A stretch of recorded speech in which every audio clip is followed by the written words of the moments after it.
Welcome, Effortless English members. This is the vocabulary discussion for the article titled TPR and Listen First. Let's start with some of the vocabulary. In the beginning of the article, we have the phrase dropping like flies. That is an idiom, a common idiom in English, especially American English. In the sentence it says, students are dropping like flies from foreign language programs. Dropping like flies means quitting in large numbers. It means a lot of people are quitting, or a lot of people are leaving, or it could mean a lot of people are dying. But it means a lot of things, or a lot of people, a lot of creatures quitting, leaving, dying very quickly. So if students are dropping like flies from a class, it means a lot of students are quitting the class and they're doing it very quickly. Dropping like flies. Okay, and then the next sentence we have the word dropout. The dropout rate in foreign language programs. Dropout means leaving or quitting. It can be a noun. In this case, we're using it really as an adjective. The dropout rate. It's a noun used as an adjective. All right, and then the next paragraph, we have the phrase less than satisfactory proficiency. Less than satisfactory. Less than satisfactory means not very good, not satisfactory, below average, low quality. All of those meanings, it basically means the same thing. Less than satisfactory, not satisfactory. We have the word proficiency in this article. Proficiency means skill or ability. Skill or ability. We have the word standardize. Standardized tests. Standardize means uniform. It means it's always the same for everybody, always the same in every situation. A standardized test is always the same. All right, moving on, we have the phrase audiolingual, the audiolingual method of teaching language.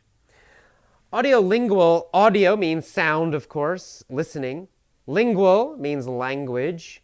And what this means is audiolingual, it's a repeat after me kind of teaching.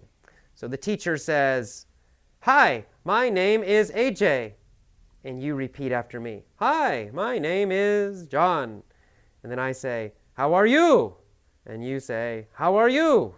Okay, so that's the basic idea, audiolingual method. It's a repeat. You're repeating different patterns, different sentences again and again. You might change one word, but basically you're repeating it many times. That's the audiolingual method. It's an old method of learning languages. It doesn't work. It's very bad. Don't use it. Okay, we also see the phrase at all costs. At all cost is a common idiom. Say, most students learn to avoid foreign languages at all costs. At all costs means you will do something no matter how difficult it is, no matter what the cost, right? I must have a new iPod at all costs. It means I will pay any amount of money for a new iPod. It doesn't matter. I will do anything. I will pay any amount to get an iPod. I will do it at all costs. So in this case, negative. Most students want to avoid foreign language at all costs. They will do anything to avoid foreign language. And that's definitely true of Americans, true of many people. All right. We see the word approaches. We've had that in many articles. Approaches in this case means methods. Methods. And we say some different approaches came into wide use after World War II. Wide use, came into wide use means used a lot of use. So after World War II, the audiolingual method, repeat after me, and the grammar analysis method, which means memorizing grammar rules, those two methods became very popular after World War II. And they both suck. They're both bad. They're not good methods. They don't work. They're not very effective. Yes, some people can succeed using them, but most people cannot. And most people hate them. All right, we see the phrase engaging in. Students engage in practice drills. To engage in means to do. To engage in means to do. So engaging in means doing. All right. Pattern practice drills means repeating the same sentence many times. Repeating the same sentence pattern, right? A pattern is something that repeats. Okay, and a drill is some kind of practice that you do again and again and again. We see the word theoretically. Theoretically means in idea only or abstractly. It means it's not proven. It's not something you touch. It's not something that's necessarily real. It might be. But it means in theory, in idea. So language is theoretically infinite. Infinite means without limit, having no end, no limit, no end. All right, so language is infinite and it is creative. It means that with language, you can always create a brand new sentence, a sentence that is totally new, that no one has ever said before. That's why you can't only memorize sentence patterns, because there are an infinite number of possible sentences. You have to learn to create sentences yourself that are new, that are different. All right, we see the word approximates used as a verb here in the last paragraph of the first page. Now, approximate is an adjective, and you have to listen carefully. The pronunciation is different for the verb and the adjective.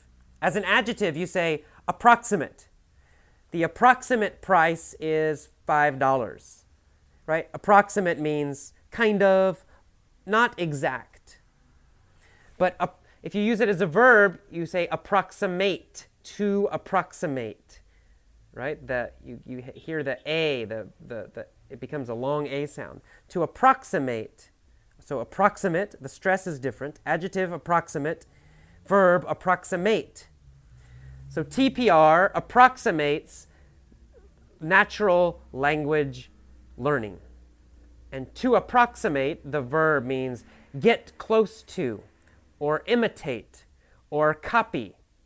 Not exactly, you don't copy exactly, but almost exactly, very close. So TPR, this method of teaching language, this method of learning language, approximates native language learning. It gets close to how you learn your native language. It gets close to natural language learning. It approximates language learning. We also see the word acquisition here as a noun. Acquisition means to get something and keep it. You can use it for buying, right? You say, I have a new acquisition. It means I bought something new. But we also use it in language to mean learning. It means I want good English acquisition. I want good English learning. The last sentence of the first page, we see the word receptive. In the receptive stage, the child hears many sounds. Okay, receptive means open. It also means receiving. In fact, that's the real meaning. Receiving. To be receptive means your arms are open and you want to receive. Maybe receive money, maybe receive information, maybe receive ideas. You can be receptive to many things. It means you're open to many things. You're ready to get, you're ready to receive something. You are receptive. Adjective, receptive. All right, so children are receptive when they're young. They receive a lot of language. They're open. They want to receive a lot of language. They receive language, then they respond physically. To respond is to answer or to react. If you respond, you answer or you react. So children, when they're very, very young, like babies, they respond physically. They respond with actions, not with words. All right. And then again, we see the word developed. We've had that before. To develop means to grow or learn or improve. To be developed, if you use it as an adjective, it can mean that something has grown, that has improved. Okay. We see the word delayed. Delayed means stopped or inhibited.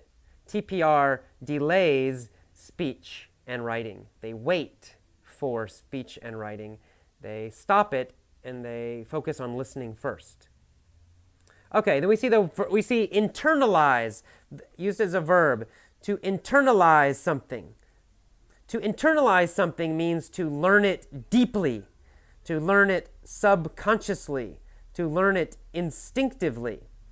So you can learn something, but maybe it's not deep. But if you learn something and you always remember it, and it's very emotional, very deep, you never forget, you don't need to think about it, we say you internalize it, right? It becomes part of your inside. It comes from internal, which means inside. So to internalize means to learn something or to believe something very, very, very deeply. All right, we see the word oral in this paragraph. Oral, of course, means related to the mouth or related to speaking. So oral practice means practicing speaking. Okay? We see the word comprehension in the same paragraph. Comprehension means understanding, right? You want your listening comprehension to be very good before you worry about speaking. So comprehension, understanding must be first. You first must understand. All right, and then getting near the end, we see the word supplement on the second to last paragraph. Reading is an ideal supplement to listening. Reading is a perfect supplement to listening. Supplement is an addition, something that is extra. An extra, in this case, an extra activity. So reading is an extra activity to listening. Listening is the main activity, the number one activity, and reading is something a little extra. And then finally, in the last paragraph, we see the word extensive. Extensive means a lot, or a large quantity of, or a big range of. That's extensive. We've had that word before. And then finally, we have an idiom, go back to square one. If you are already an advanced learner or intermediate, but your listening skills are weak, it is best to go back to square one and focus on listening for 6 months or more. To go back to square one means go back to the beginning or return to the first step. Go back to the first step. So maybe you have a project, you're doing something, you're working a long time, but it's not successful. It fails. Maybe someone tells you, you need to go back to square one. It means you must begin again. Go back to the beginning, start again. Start from the beginning. Okay, so that's what go back to square one means. Return to the beginning, start again. Go back to square one. Okay, that is all of the vocabulary explanation for this article. Next, listen to the mini story lessons, and you'll learn how to use this vocabulary more correctly, more easily. Okay, bye-bye.